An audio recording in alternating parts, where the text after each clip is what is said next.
This is a topic that is a prime target for Russian propaganda, and it's easy to understand why. We're talking about foreign fighters in Ukraine. Now, RUSI, the Royal United Services Institute, a UK-based think tank, did a really good write-up recently where they interviewed some of these guys asking, why are you in Ukraine? Why did you come here? Why are you doing this? It was titled, Why Foreign Volunteers Enlist in the Ukrainian International Legion. Now, the reason that I say that this is a prime target for Russian propaganda is because it has been.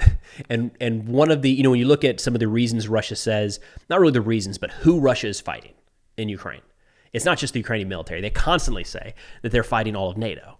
And it is so easy then to grab these pictures or videos of some of the foreign volunteers that are wearing a Ukrainian patch and an American flag patch, a Ukrainian patch and a Canada patch, and saying, look, we told you. We told you it's not just Ukrainians, even though these volunteers, most of them are covering their own expenses start to finish, or they joined the Ukrainian military. Either way, they have no connection in any way, shape, or form to their home governments. Still, for Russia, it's just a layup, right? Look, we told you we're not just fighting Ukraine. Now, before diving into this, I want to say I have a significant level of respect for anybody that leaves their home to go somewhere else to fight on behalf of others. I just, that level of commitment to a cause is impressive. It's something we fought against in Iraq and Afghanistan.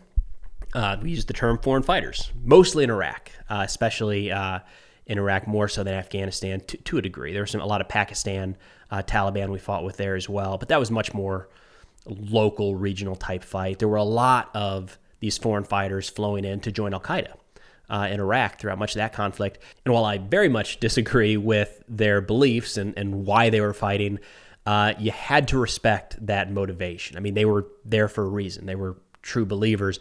And a lot of times, in a lot of the fights with those foreign fighters specifically, it was pretty intense. And I imagine it's relatively similar with a lot of the Foreign Legion soldiers in Ukraine. They chose to be there. They decided to be there. They didn't get forced into this conflict. Now, one of the aspects they get into actually later in the article, but I think it's worth bringing up early on, is kind of dissecting the term mercenary, which I think is valuable here. There's a pretty negative connotation with that term, which generally means, the idea of fighting for money. You're not fighting for a cause. You're not fighting for a country. You're exclusively fighting for money.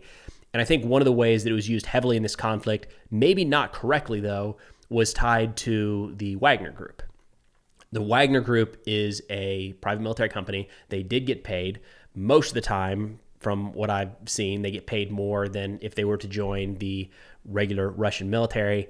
But their sole reason for doing that was not money. Every single time the Wagner Group has been utilized, it has been in furtherance of goals of the Russian state, right? You cannot remove the Wagner Group from the Russian foreign policy goals. So yes, those guys got paid, but they also got paid to act directly in the interest of the Russian state. They're not out there fighting for anybody else. So I don't think mercenary is necessarily the best term there.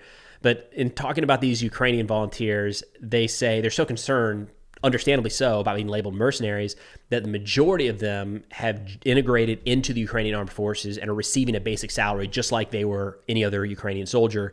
And then others, to avoid any confusion, prefer to remain unpaid and fund themselves during active deployment. Put another way, money is the primary motivator for mercenaries and merely a consequence for paid volunteers, which I think that gets glossed over a lot. Soldiers get paid a salary in the U.S., in Ukraine, in most military. I think every military soldiers get paid. So if somebody were to go to another country and join their military, and then they earn the same salary as the soldiers fighting to their left and right, I have a hard time applying the term mercenary to that person. But they get into the article under the backdrop here of saying that from Germany to the U.S. and from Russia to Japan, governments face acute recruitment crises and are struggling to find solutions. It's here in the United States, right? We're having a hard time filling our ranks year after year, but somehow there are still people from all around the world volunteering to go to the hottest war zone in the world right now. What is that about? So they're able to draw on 26 interviews conducted between January and April 2023, either in person in Ukraine or online, with foreign volunteers from 16 countries. They say as many as 10 interviewees stated that fighting alongside the Ukrainians was simply the right thing to do. For 5 veterans, it is a soldier's duty to take sides and fight in a war of aggression. 4 others decided to take up arms to protect otherwise defenseless civilians. And for another 2 interviewees, it was simply a matter of principle.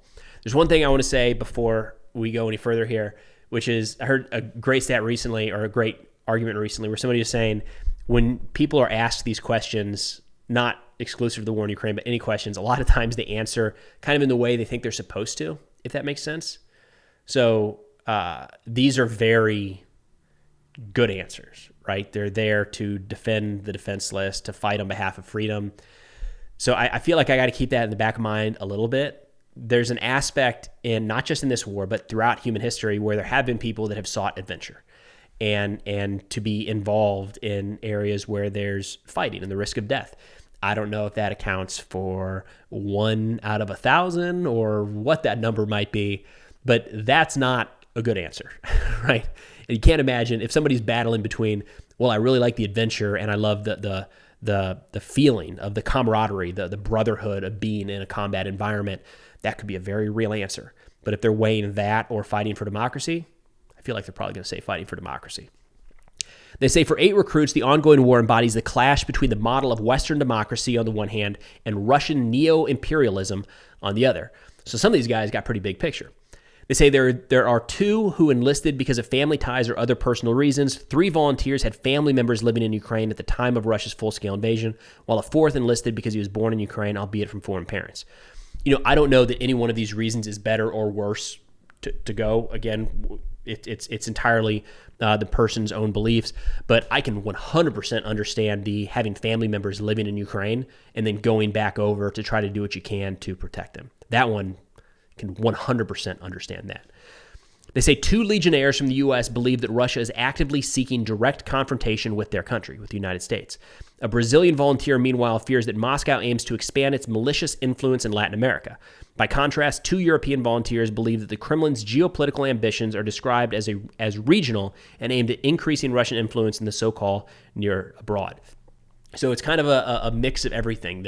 You got the very immediate feeling of I have family members in Ukraine, so I'm coming back, all the way over to this, we're protecting, the spread of Russian influence across all of Europe. So it's everything.